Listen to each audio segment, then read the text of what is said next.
같이 읽을까요? 시작. 도둑이 오는 것은 도둑질하고 죽이고 멸망시키려는 것뿐이요 내가 온 것은 양으로 생명을 얻게 하고 더 풍성히 얻게 하려는 것이라. 아멘. 세 번역으로 도둑은 다만 훔치고 죽이고 파괴하려고 오는 것뿐이다. 나는 양들이 생명을 얻고 또 더 넘치게 하게 하려고 왔다. 아멘. 그래서 우리가 예수님 안에서 풍성한 삶을 사는 것이 무엇인지에 대해서 같이 나누려고 합니다. 예수님을 믿으면 자동적으로 더 이렇게 삶이 바꿔지거나 풍성해지거나 달라지지 않아요. 그냥 자동적으로 되는 것이 아닙니다. 우리가 그런 부분에 대해서 많은 오해들을 갖고 있었던 것 같아요. 그래서 예수님 믿고 신앙생활 10년, 20년, 30년만 하면 자동으로 내 삶이 달라지고 성격이 달라지고 삶의 문제들이 변화될 거라고 생각했는데 실제적으로 많은 사람들이 그렇지 않죠. 그래서 실망하고 예수 믿는 사람들이 왜 저래? 라고 하는 이야기들을 듣는데 자동으로 되어지지 않아요. 그냥 예수님 믿고 그냥 예배를 주일마다 여러 번 드린다고 10년, 20년 드린다고 자동으로 달라지거나 변화되지 않습니다. 자기의 삶을 선택해야 돼요. 자기의 삶을 하나님 안에서 진리를 선택하고 하나님의 말씀을 선택하는 시간들을 가져야 됩니다. 저 커튼을 좀 뒤에 쳐주시면. 그래서 우리가 실제적인 삶 가운데 어떤 변화들, 어떤 삶을 살아가야 되는지에 대해서 우리가 다시 배워야 되는 것이 중요한 거죠. 근데 다시 한번 우리가 요한복음 10장 10절을 기억했으면 좋겠습니다. 예수님이 오신 이유는 생명을 얻을 뿐만 아니라 어떻게 해요? 더 풍성하게, 더 넘치게 하게 하려고 예수님이 오셨다는 거죠. 그래서 우리가 예수님께서 주시는 그 풍성한 삶이 무엇인가를 살펴보기 위해서 좀 중독에 대한 문제를 다루고 있는데요. 지난주 살펴봤죠. 이 나무. 여러분이 나무를 머릿속에 잘 기억해 두시고 이 나무 그림만 잘 들어가 있어도 머릿속에 잘 기억하고 있어도 여러분 중독에 대해서 많은 것들을 이해할 수 있습니다. 그래서 우리가 중독에 많은 종류가 있다고 얘기 드렸죠. 이건 가지일 뿐이고 중독의 열매는 죽음이다라고 말씀드렸습니다. 죽음이에요. 육체적인 죽음뿐 아니라 어떤 마음의 또 영적인 또 관계에 있어서 하여튼 모든 면에서 죽음을 경험할 수밖에 없는 거죠. 그리고 죽어가는 삶, 그걸 경험할 수밖에 없는 거죠. 근데 우리가 이 겉으로 드러난 이 가지들만 막 해결하려고 하면 안 된다고 말씀드렸어요. 중독의 이런 양상들, 현상들만 해결한다고 해서 해결되어지지 않는다. 그러면 어떻게 해야 되느냐? 뿌리가 중요하다고 말씀드렸죠. 오늘 나눌 이제 그 뿌리, 감정에 대한 얘기입니다. 감정. 그 뿌리가 중요하고, 그리고 세 번째는 토양이 중요하다고 말씀드렸죠. 토양. 그 토양은 트라우마, 학대라고 말씀드렸어요. 그래서 우리가 학대의 삶을 살아옴으로 인해서 뿌리가 생겼죠. 감정, 뿌리가 생겼고 그 뿌리로 인해서 이런 중독적인 현상들이 막 드러나는 거예요. 지난주에 이제 서울에서 온 어떤 집사님을 만났습니다. 이제 저희 청년부 할 때, 제가 청년부 할 때 청년이었던 이제 그 우리 형제가 벌써 결혼해서 30대 후반이 됐더라고요. 그래서 밤늦게까지 이런저런 얘기를 하는데 그분이, 그 형제가 이제 최근에 상담을 받았는데 공감 능력이 떨어진다는 얘기를 들었대요. 당신은 공감 능력이 떨어져요. 공감 능력이 떨어진다는 말이 무슨 말입니까? 다른 사람의 감정을 잘 못 읽는다는 거거든요. 다른 사람의 감정. 다른 사람의 감정. 그러니까 특히 이제 부인이 옆에서 막 뭐라고 얘기를 하는데 그 부인의 감정이 잘 안 읽어지는 거예요. 부인의 감정이. 그래서 공감 능력이 떨어져요 라고 하는 진단을 받았다는 거예요. 근데 자기는 너무 어렵다는 거예요. 그게 너무 어렵다. 근데요, 공감 능력이 떨어진다, 다른 사람의 감정을 잘 못 읽는다는 말은 무슨 말인지 아세요? 자기 감정을 모른다는 얘기예요. 자기 안에 어떤 감정이 있는지를 모르기 때문에 다른 사람의 감정이 안 읽어지는 거거든요. 그러니까 자기 감정은 잘 아는데 다른 사람의 감정을 모르겠다는 말이 아니에요. 자기 안에 있는 감정조차도 잘 모르니까 다른 사람의 감정을 못 읽는 거예요. 그러면 왜 자기 안에 있는 감정을 잘 모를까요? 그거는 학대 때문에 그런 거죠. 학대. 특별히 정서적인 학대가 있었겠죠.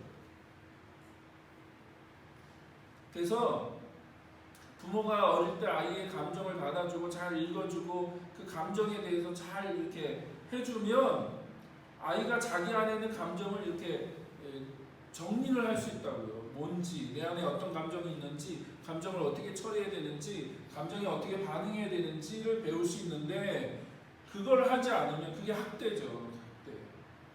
자기 안에 감정이 뭔지도 잘 모르고 내 안에 어떤 감정이 있는지도 잘 정리가 안 되고 그게 정리가 안 되니까 다른 사람의 감정도 못 읽는 거예요. 그래서 학대나 트라우마가 많은 사람들이 공감 능력이 훨씬 떨어집니다. 공감 능력이 떨어져요. 학대가 많은 사람, 그러니까 그런 환경에서 자란 사람일수록 다른 사람의 아픔, 다른 사람의 감정, 다른 사람이 어떻게 생각하고 어떻게 느끼는지에 대해서 잘 캐치를 못해요. 잘 이걸 못 느껴요. 학대가 많은 사람일수록. 그래서 감정이 중요하죠. 감정이 중요해요. 그래서 오늘은 감정에 대한 얘기를 할 거예요. 여러분하고 감정이 무엇인가 라고 하는 부분을 얘기할 건데 쉽지 않습니다. 쉽진 않지만 그러나 한번 최대한 해보도록 하죠. 자, 우리 중동나무의 뿌리가 되는 감정. 자, 감정은 좋은 것인가요? 나쁜 것인가요?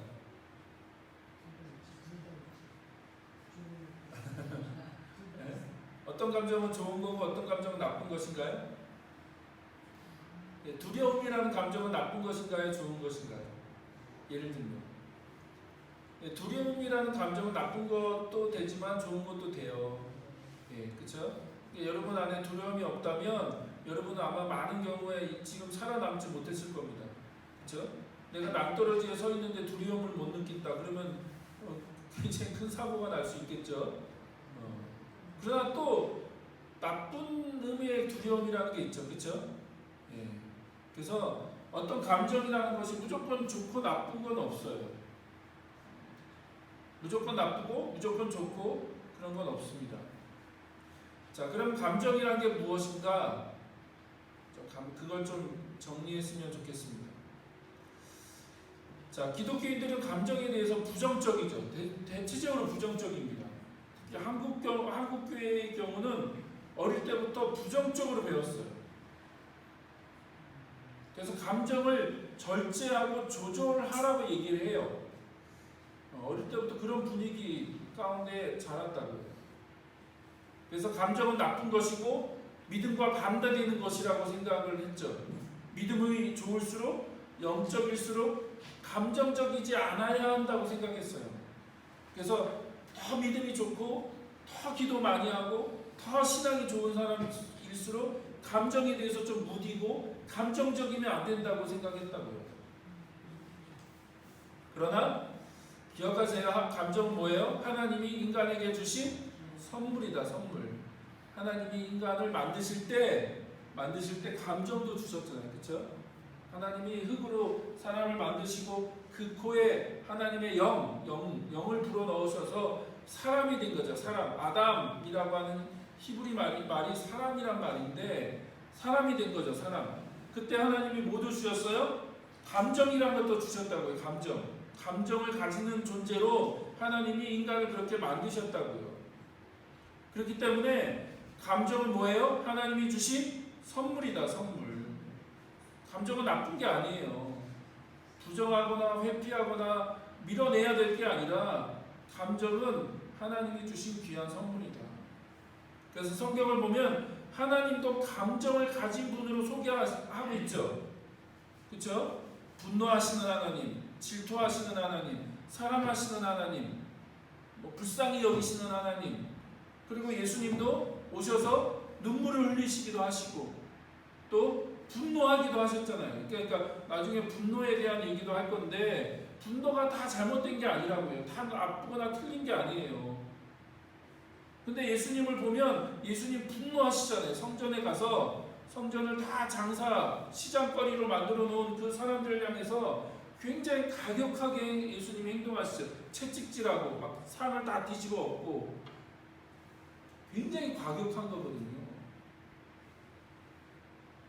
그냥 가서 소리 한번 지르신 게 아니라 그냥 거기 있는 그 상들을 다 뒤집어 엎고 막 채찍질하면서 사람들을 다 내쫓고 아마 그 당시 사람들이 충격을 받았을 겁니다. 그래서 성경을 보면 하나님도 감정을 가진 분으로 소개하고 있고 그 감정을 인간에게도 주셨다는 거예요.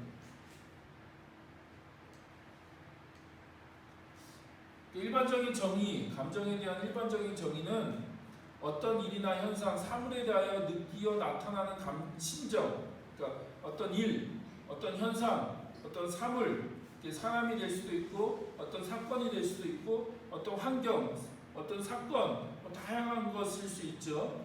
그거에 대해서 느끼어 나타나는 심정, 기분, 그게 감정이라는 거죠.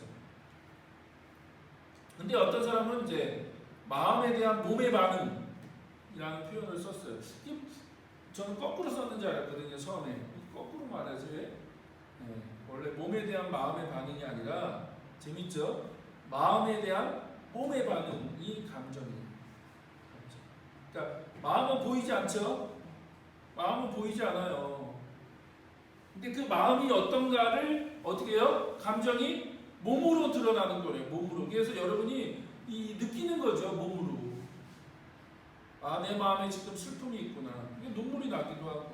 이게 몸의 반응이라고. 몸의 반응. 이해되세요? 그러니까 저도 처음에는 이게 왜 거꾸로 얘기할까라고 했는데 이 말을, 그러니까 정의를 이렇게 막 계속 음미하면 음미할수록 이 말이 맞구나. 우울하기도 하고 슬프기도 하고 기쁘기도 하고 분노가 나면 어때요?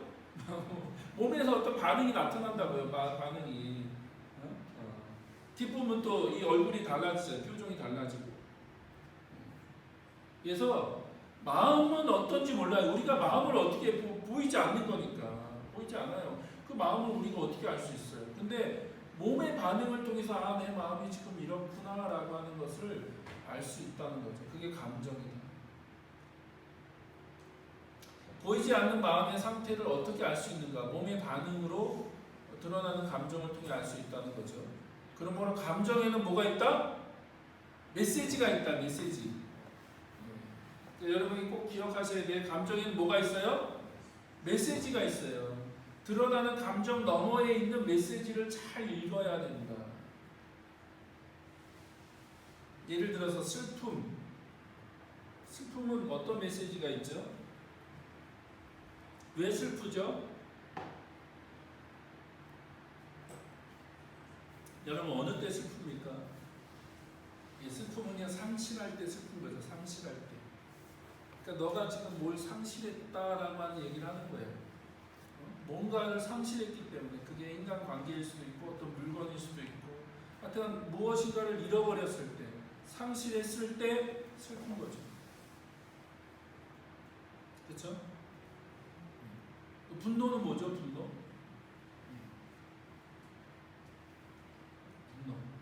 원래 자기를 지키는 어떤 그런 감정인데 어떤 잘못된 일들이 일어났을 때 그렇죠? 분노하게 되죠. 어쨌든 이런 감정들에는 메시지가 있어요. 뒤에 메시지. 조금 더 설명을 드릴게요. 이따가. 그래서 감정을 잘 읽어야 된다. 읽어야 됩니다. 그래서 혹시 여러분 나중에 기회 되실 때 인사이드 아웃이라는 영화를 한번 보십시오. 이게 뭐 애니메이션이라서 어린애들이나 보는 거다라고 생각하지 마시고 인사이드 아웃이라는 이 애니메이션을 한번 봐보세요. 굉장히 메시지가 있는 영화입니다. 그래서 주인공 여자아이가 등장하는데 그 안에 5가지 감정이 나오죠. 그렇죠? 5가지 감정이 등장해요. 뭐예요? 슬픔, 까칠, 소심, 그 다음에 기쁨, 버럭, 그러니까 분노죠, 분노. 그래서 그 어린아이가 자기 그 아빠 엄마랑 그 살았던 미네소타라고 하는 동네에서 행복하게 살았어요. 이 주인공 라일리가. 그러다가 어느 날 아빠 직장 때문에 샌프란시스코로 이사하게 돼요. 도시로 이사하게 됩니다. 그러니까 미네소타라고 하는 이 시골에서 엄마 아빠랑 너무나 막 즐겁게 행복하게 막 아이가 살았는데 어느 날 갑자기 아빠의 직장 때문에 너무나 생소하고 그 갑자기 자기가 어릴 때 살아왔던 그 환경을 벗어나서 도시로 이사하게 되죠. 도시로.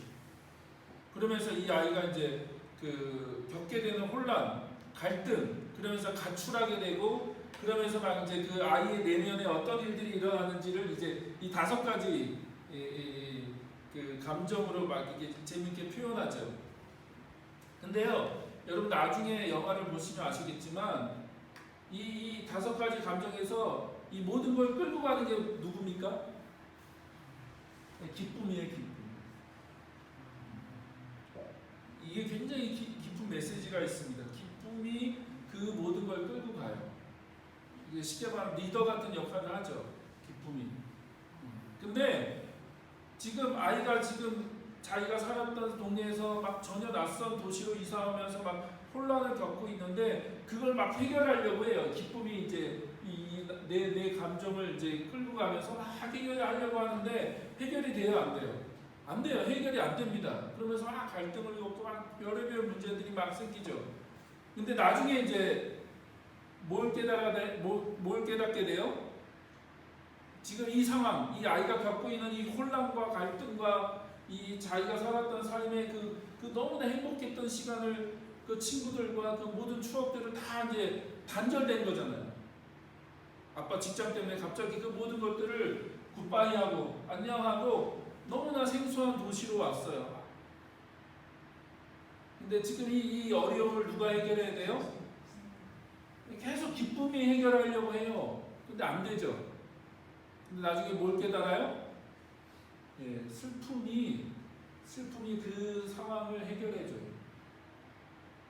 그러면서 뭘 배우냐면, 지금은 슬퍼해야 되는 거죠. 왜요? 슬픔이 뭐라고요? 상실했기 때문에. 내가 무엇인가를 상실했다고 하는 느낌이거든요. 그러면 그 시간을 충분히 애도하고 슬퍼하고 그 감정들을 보내야 된다고요. 그래서 영화를 보면 나중에 이 어려움을 누가 해결하냐면 이 슬픔이가 해결해요. 그러면서 아이가 그 갈등의 시간을 잘 통과하죠. 그리고 이제 다시 새로운 환경, 새로운 곳에서 이 아이가 이제 새롭게 정착하고 적응하면서 다시 한번 성숙해가는 그런 과정 이야기를 그립니다. 그러니까 굉장히 메시지가 있는 영화예요. 그러니까 우리가 감정을 잘 이해해야 된다고요. 감정. 지금 올라오는 감정이 어떤 감정인가? 지금 내가 겪고 있는 이 감정이 어떤 감정이고 이 감정에 대해서 우리가 어떻게 반응해야 되고 어떻게 처리해야 되는가라고 하는 것들을 배워야 된다고요. 근데 우리의 문제는 뭐예요? 대부분 여러분이나 저나 못 배웠죠. 배우지를 못했어요. 우리가 유교적인 사회고 감정에 대해서 워낙 부정적인 그런 것들에 대해서 그래서 부모가 자녀들에게 사랑을 표현하면 안 돼. 특히 아빠들 자녀들한테 사랑해 막 팔불출이다 막 그러면서 막 표현하면 안 되고 그런 걸 드러내면 안 되고 감정에 대해서 절제해야 되고 조금만 더 감정에 대해서 표현하면 막 그거에 대해서 뭐라고 하는 이야기가 들려오죠. 그래서 우리가 뭘 해야 되냐면 감정에 이름표를 붙여야 된다고요. 감정에 이름표. 이 사진을 보면서 어떤 감정일까? 이 감정은 어떤 감정이고 이 감정은 어떤 감정일까? 감정에 이름표를 붙여야 된다. 그래서 그 감정에 대해서 우리가 잘 이해하는 것이 중요해요. 그래서 근데 우리의 문제는 뭐냐면 이제 한참 이제 동계올림픽 할 때 이해가 되세요? 이 그림이? 예. 다 똑같죠? 짜증, 항의, 용기, 분노, 평온, 억울, 뭐 이런 것들, 그런 것들이 얼굴이 다 어떻게 해요? 똑같죠? 예. 그러니까 우리의 모습인 것 같아요. 우리의 모습. 우리 안에 어떤 감정에 대해서 잘 이해를 못하고 그 감정에 이름표를 못 붙이고 그 감정이 갖고 있는 메시지가 무엇인지 잘 이해를 못하니까 어떻게 반응해야 될지 모르죠. 근데요, 감정은요 굉장한 에너지를 갖고 있어요. 에너지. 우리를 움직이게 한다고. 여러분 중에 감정을 무시한다고 하지만 감정을 무시할 수 있는 사람 아무도 없어요. 그리고 그 감정은 여러분의 삶을 끌고 갑니다. 자, 그러면 감정을 주신 목적이 무엇이냐? 하나님이 인간을 창조하실 때 감정을 주셨죠? 왜 감정을 주셨느냐? 그것은 움직이고 행동하기 위함이다. 감정이 없으면 사람이 절대 움직이지 않아요. 그렇잖아요. 감정이 있으니까 감정은 사람을 움직이게 한다고요. 반응하게 하고 움직이게 하고 행동하게 한다고요. 감정 때문에. 그래서 하나님이 감정을 주셨어요. 인간이라고 하는 그 존재에게 감정을 주셨다고. 감정을. 그리고 그 감정을 느끼고 그 감정을 가지고 사람이 행동하게 움직이게 하셨다고요. 예를 들어 볼까요?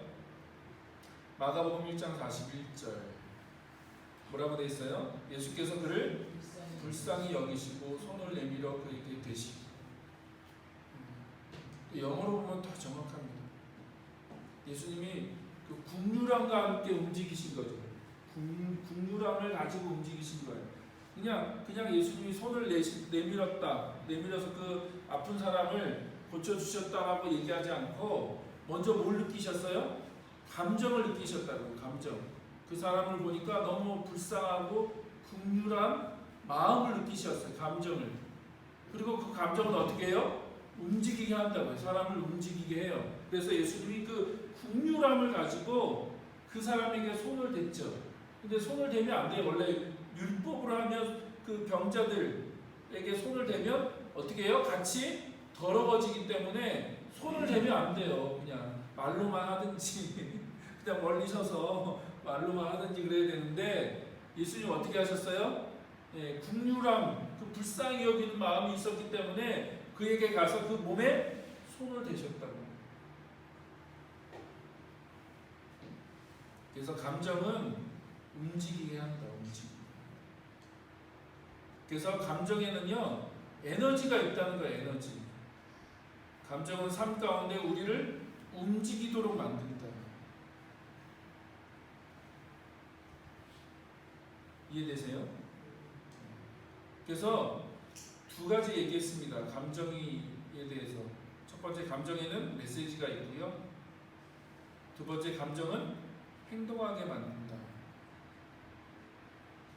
그래서 감정을 잘 읽고 그 감정 안에 있는 메시지가 무엇인지를 우리가 이렇게 잘 찾아내야 된다는 거예요. 찾아내야 돼요.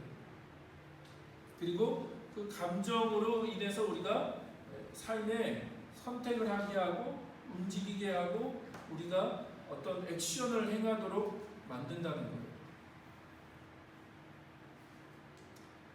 자, 예를 한번 들어볼까요?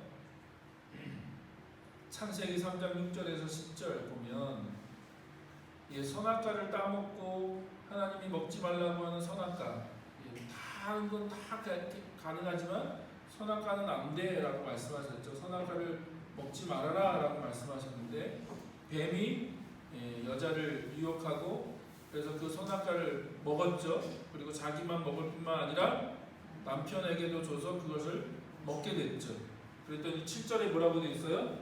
두 사람의 눈이 밝아져서 자기들이 벗은 몸인 것을 알고 무화과 나무 잎으로 치마를 엮어서 몸을 가리었다는 거예요. 가리었다. 그 남자와 그 아내는 날이 저물고 바람이 서늘할 때 주 하나님이 동산을 거니시는 소리를 들었다. 남자와 그 아내는 주 하나님의 낯을 피하여 동산 나무에 숨었다 라고 되어 있죠. 여기 두 가지 감정이 나옵니다. 이 인간이 타락하고, 그러니까 인간이 하나님의 말씀에 불순종하고 두 가지 감정이 나와요. 첫 번째 뭔지 아십니까? 예, 부끄러움, 수치심이에요. 수치심. 그러니까 단지 이건 육체적으로 옷을 입고 있지 않았다라는 얘기를 하는 것만이 아니라 그것도 얘기하지만 이 하나님과의 관계가 깨어지고 불순종한 거죠. 하나님과의 관계가 깨어져서 불순종할 때 처음으로 느껴지는 감정은 뭐냐면 부끄러움이에요. 수치심. 제가 말씀드렸죠. 중동나무에서 가장 뿌리에서 가장 두꺼운 가장 가운데 있는 뿌리가 뭔지 아세요? 그게 수치심이에요. 수치심. 그러니까 인간이 중독의 행위를 행하도록 움직이는 가장 중요한 감정 중에 하나가 수치심이에요. 수치심. 근데 재밌게도 하나님과 인간과의 관계가 깨어질 때 제일 먼저 느끼는 감정이 수치심입니다. 수치심. 그 다음에 두 번째 감정이 뭡니까? 네, 두려움. 두려움. 그래서 그러니까 언제나 똑같은 일이 벌어졌어요. 항상 하나님이 아담과 하와와 교제하기 위해서 하나님이 찾아오셨죠. 그러니까 그날도 동일하게 하나님이 찾아오셨어요. 그러니까 하나님이 걸어오시는 소리를 들었다는 거예요. 인간이 아담과 하와가. 근데 그때는 달랐죠. 어저께와 오늘은 다른 거예요. 어저께는 하나님이 걸어오시는 소리가 그렇게 두렵게 느껴지지 않았죠. 근데 이들이 하나님이 먹지 말라고 하는 선악과를 먹은 다음에 하나님이 걸어오시는 소리를 듣고 어떤 감정이 느껴졌어요? 네, 두려움이 느껴졌어요. 두려움. 전혀 낯선 감정이죠. 그러니까 좀 어려운 감정, 다른 감정이 느껴진 거죠. 그래서 그들이 어떻게 해요? 네, 하나님이 무서워서 두려워서 숨었다는 거예요. 숨었다. 하나님의 낯을 피해서 숨었다. 그래서 말씀드렸죠. 감정 가장 중심에 있는 게 수치심이에요. 수치심. 그리고 사실 그 다음에 가장 어려운 감정이 두려움입니다. 두려움. 그래서 우리를 어떤 중독의 행위 가운데 계속 우리를 끌고 가는 게 뭐냐면 첫 번째는 수치심이고 두 번째가 두려움이에요. 그리고 그 두려움 그 옆에 붙어 있는 게 이제 염려, 근심, 걱정 이거든요. 그래서 그런 감정들. 자, 그러면 수치심이 뭐냐? 수치심. 자, 수치심은 어떤 감정이냐? 수치심이라는 감정을 조금 다른 말로 표현하면 모욕, 냉대, 패배감, 열등감, 소외감, 민망함 뭐 이런 비슷한 감정들로 설명할 수가 있어요. 근데 수치심에는요, 우리 삶에 의미 있는 사람들, 잘 들어보세요. 우리 삶에 의미 있는 사람들, 그러니까 아빠, 엄마, 권위자, 여기는 선생님이나 목회자들, 권위자들, 친한 친구들, 형제들, 친척들, 혹은 주변의 가까운 사람들로부터 간접적, 직접적인 학대를 경험했을 때 뭘 느껴요? 수치심을 느낀다고. 그러니까 우리에게 굉장히 중요한 의미, 우리 삶에 중요한 의미가 있는 사람들, 가까이 있는 사람들, 너무나 우리와 함께 사랑을 나누고 존재의 기쁨을 나눠야 되는 그 사람들이 우리를 학대할 때 그 학대하는 그 경험을 통해서 처음으로 느껴지는 게 뭐냐? 그 수치심이라고 해요. 수치심. 그래서 수치심은요, 내 삶에 의미 있는 사람들로부터 내가 받고자 기대했던 사랑과 관심을 받지 못했을 때 오타가 있네요. 생기는 감정이라고요. 그러니까 의미 있는 사람들, 소중한 사람들로부터 사랑과 관심을 받아야 되는데 그 사랑과 관심을 받지 못했을 때 생기는 감정인데 그 감정에 그 수치심이 왜 문제가 되느냐? 그런 상처를 받았을 때 내가 누구인지, 나에 대한 가치에 대한 그 부끄러움을 느낀다고요. 내 존재에 대한 부끄러움을 느낀다고요. 이해되세요? 아, 내가 가치 없는 존재구나. 아, 아빠 엄마가 나를 부끄럽게 생각하는구나. 나를 창피하게 생각하는구나. 나는 사랑받을 만한 존재가 아니구나. 나는 이 존재 가치에 대한 이 어려움을 느낀다고요. 그 감정을 느낀다고요. 그게 바로 뭐다? 수치심입니다. 수치심. 이해되세요? 그래서요, 단순히 그냥 부끄럽고 나 부끄럽고 창피하고 그런 감정이 아니라 그 사람의 존재에 대해서 깊은 물음표를 던지도록 만들기 때문에 나는 가치가 없어. 나는 의미가 없구나. 나는 태어나지 말아야 되는데 나는 우리 가정에서 존재하면 안 되는 사람이었구나. 나는 가치가 없는 사람이었구나라고 하는 자기 존재에 대해서 너무나 깊은 그 흔들림이 생기기 때문에 중독으로 바로 가게 만드는 감정이 바로 수치심입니다.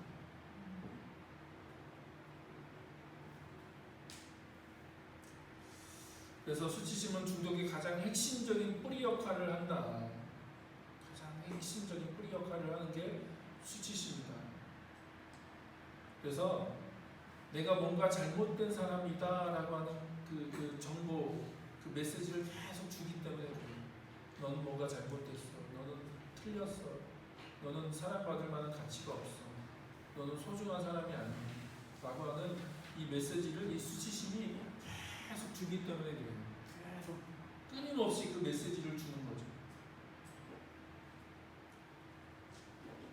그러면 사람이요, 그 고통 앞에 못 서 있어요. 그 고통을 받아들이기가 너무 어려워요. 자기 존재 자체를 부정해 버리기 때문에 사람이요, 그 고통을 느끼기가 너무 어려운 거예요, 마음이. 제가 중독에 대해서 자세히 설명을 드리지 않았지만 나중에 설명드리겠지만 중독이라는 게 뭐냐면 고통을 대체하는 거거든요. 고통을 대체해버리는 거. 고통을 부인하거나 고통이라고 하는 것을 잊어버리기 위해서 무엇인가를 대체하는 것 자체가 중독이에요. 중독. 그러면 그 대체하려고 하는 내가 뭔가 갖다 쓰는 거야. 내가 지금 느끼는 고통을 잊어버리기 위해서 그걸 부인하고 그 고통 앞에 직면하기가 어렵잖아요. 그 고통 앞에 서 있기가 너무 어려우니까 그 고통을 잊어버리기 위해서 내가 뭔가 갖다 쓰는 거거든요. 그러니까 뭘 갖다 쓰느냐, 그게 뭐가 되든 그게 다 중독이 될 수 있는 거예요. 그러니까 어떤 중독이냐가 중요하지 않고 사실 더 근본적인 건 뭘 갖다 쓸 수도 있는 거예요. 그렇죠? 게임을 하든 하루 종일 게임을 하든 음란물에 빠져있든 컴퓨터에 빠져있든 쇼핑 중독을 하든 일 중독에 빠지든지 특히 이제 수치심이 있는 사람은 이제 일 중독에 빠질 확률이 높은 거죠. 자기 존재에 대한 그 평가가 너무 낮으니까 어떤 무엇인가 보이는 거로 자기의 존재를 드러내 보이려고 하니까요. 난 괜찮은 사람이야. 내가 이 정도 가치 있는 사람이야. 라고 하는 걸 보여줘야 되니까. 아니면 사람 중독에 빠지든 도박에 빠지든 마약에 빠지든 어떤 그런 거를 갖다 쓰는 거예요. 이 고통을 회피하기 위해서, 이 고통을 부인하기 위해서. 이해되시죠? 그러니까 이 수치심이 너무 어려운 감정이에요. 수치심이라는 게 너무 어려운 감정. 그냥 부끄러움을 느낀다 그 정도가 아니라 수치심은 내 존재에 대해서 계속해서 넌 가치 없어. 넌 의미 없어. 넌 사랑받을 만한 존재가 아니야. 라고 하는 이 메시지를 끊임없이 주기 때문에 끊임없이. 그래서요, 우리가 수치스럽다라는 감정을 느낄 때 그 수치심이라는 감정을 통제하고 조절할 수 있는가? 못해요. 그걸 못합니다. 그 수치심을 내가 통제할 수가 없어요. 수치심은 내면의 괴로움의 근원이며 영혼을 병들게 하는 감정이라는 거예요. 수치심은 그 자체로 자기 자신과 연결되고 되는 입구라는 거예요. 모욕감, 패배감, 열등감, 소외감, 심지어 항상 죄를 짓는 것 같은 느낌에도 영향을 끼친다. 자아에 이토록 큰 영향을 끼치는 것은 아무것도 없다는 거예요. 수치심만큼 내 존재, 내 자아에 대해 영향을 끼치는 감정은 없다. 그러니까 내 자아에 가장 큰 영향을 끼치는 감정이 수치심이라고요. 수치심. 그래서 수치심이란 내적인 자아 평가에 관련된 것이기 때문에 어린 시절의 학대나 트라우마로 인해 스스로가 부족하다고 느끼거나 무엇인가 결핍되어 있다고 느끼거나 내가 다른 사람과 다르다는 부적절함과 같은 자아의식으로부터 생겨나는 아주 고통스러운 감정의 한 형태이다. 계속 설명을 드리는 겁니다. 그렇죠? 수치심은 여러 가지 배경과 경험을 통한 스스로에 대한 부정적인 평가로서 기대에 미치지 못하는 내 자신을 발견하게 될 때나 내 스스로가 가치 없는 존재라고 평가될 때 생기게 되는 정서다. 그래서 그게 계속 쌓이는 거죠. 누적되고 쌓여서. 자, 제가 이런 표현하는 거, 이렇게 설명하는 거 굉장히 좋아하는데 제가 몇 번 한 것 같은데 다시 한번 설명을 드릴게요. 인간은 절대 스스로 자기를 느낄 수가 없어요. 그런 존재가 아니에요. 성경은 하나님은 그런 존재이시죠. 하나님은 상대방, 자기를 느끼기 위해서 자기가 누군지에 대해서 느끼기 위해서 상대방이 필요 없어요. 하나님은. 그래서 뭐라고 해요? 성경에 하나님은 스스로 있는 자다. 스스로 있는 자. 그러니까 다른 존재가 필요 없는 거죠. 하나님은 스스로 있는 자죠. 근데 인간은 그렇지 않아요. 인간은 그렇지 않습니다. 인간은 누군가가 필요해요. 내가 어떤 사람인가를 느끼려면 누구를 통해 느껴요? 다른 사람을 통해서 느낀다고. 스스로 자기 자신을 평가할 수가 없어요. 인간은. 그러니까 혼자 살 수 없다고요. 인간은 혼자 살면서 나를 느끼고 내가 누군지를 알고 그런 걸 할 수가 없어요. 인간은 반드시 상대방이 필요해요. 다른 사람이 필요해요. 그래서 그 사람의 반응, 그 사람의 행동, 그 사람의 말, 그 사람의 평가를 통해서 내가 어떤 존재인지를 느낀다고요. 그 사람을 통해서. 이해되세요? 근데 그 상대방이 격려와 사랑과 어떤 그 긍정적인 거, 축복과 또 그 사람에 대해서 격려해주고 너가 얼마나 소중한 존재인지, 네 행동이나 네 어떤 결과에 상관없이 네가 공부를 얼마나 많이 하고 네가 얼마나 똑똑하고 네가 얼마나 그 학교 가서 어떤 성적과 어떤 모습을 내고 상관없이 너는 나에게 너무나 소중한 존재야, 가치 있는 존재야, 넌 너무나 사랑스러운 존재야 라고 하는 메시지를 계속 주면 어떻게 해요? 자기에 대해서 긍정적으로 느낀다고. 긍정적으로. 근데 그렇지 않고 아주 어릴 때부터 계속해서 부정적인 것들을 계속 주면 어때요? 너 왜 그것밖에 못하냐? 멸시하고 또 제대로 공급해주지 않고 사랑과 애정과 그런 것들을 해주지 않고 그런 것들을 채워주지 않을 때 그냥 단순히 그거 없이 컸으니까 그냥 어릴 때 좀 힘들었어요. 그 정도가 아니라는 거예요. 사람은요, 자기 존재에 대해서 내가 정말 의미 없는, 가치 없는 사람이구나 라고 느낀다고요.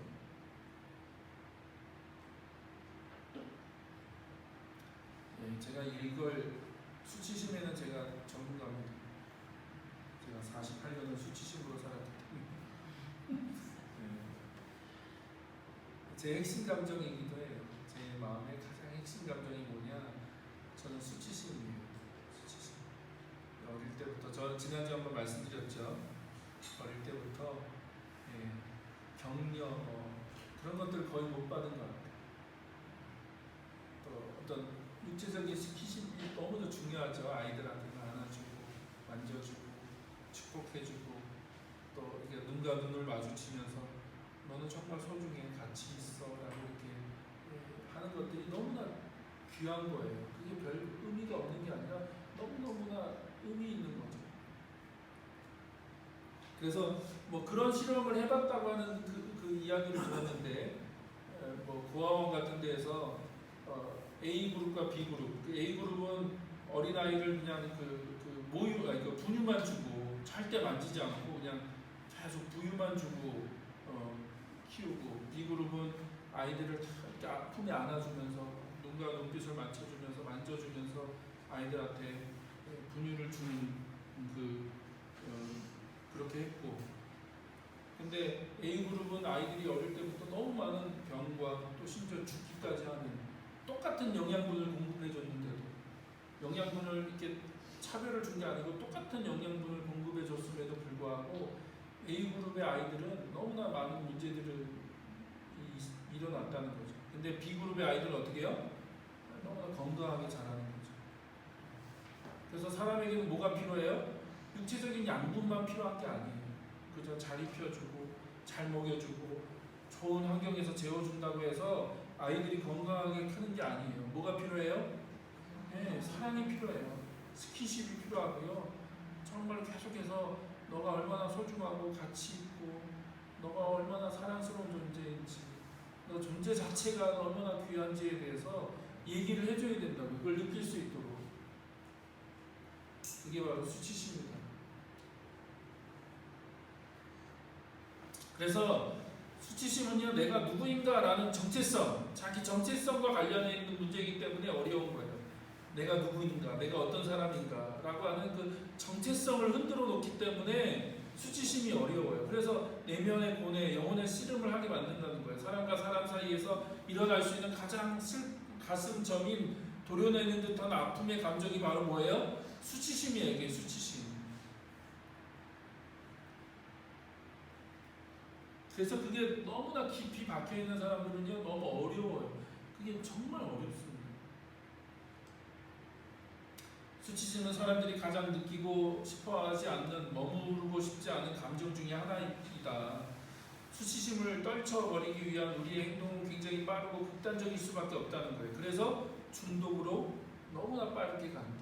그 수치심을 느낄 때 우리는 그걸 너무나 빠르게 떨쳐버리고 싶은 거죠. 떨쳐버리거나 그 감정을 빠르게 해결하고 싶어 해요. 그래서 그거를 대체해버리는 행동들을 하게 되죠. 그게 중독이다. 그래서 실패감, 잘했어, 수고했어, 충분해, 괜찮아 라는 스스로를 그렇게 스스로를 평가하지 못한다고요. 깊은 내면에서 스스로의 장점과 은사를 의심하죠. 네? 아무리 모르는 내면의 고통이 항상 있다. 아무도 모르는, 자꾸 오타가 있네요. 초라함, 낙담, 절망감이 엄습할 때가 많죠. 스스로 가치 없다고 느끼죠. 그래서 내가 태어난 건 실수야. 나는 이상한 사람이야. 나는 뭔가 잘못됐어. 나는 사랑받을 만한 자격이 없어. 나는 다른 사람들과 달라. 라고 하는 이 메시지를 계속해서 느낀다고요. 그래서 감정에는 메시지가 있다. 감정에는 메시지. 그냥 그 감정만 느끼는 게 아니라 그 감정이 주는 메시지가 있다고. 계속 메시지를 준다고요. 메시지.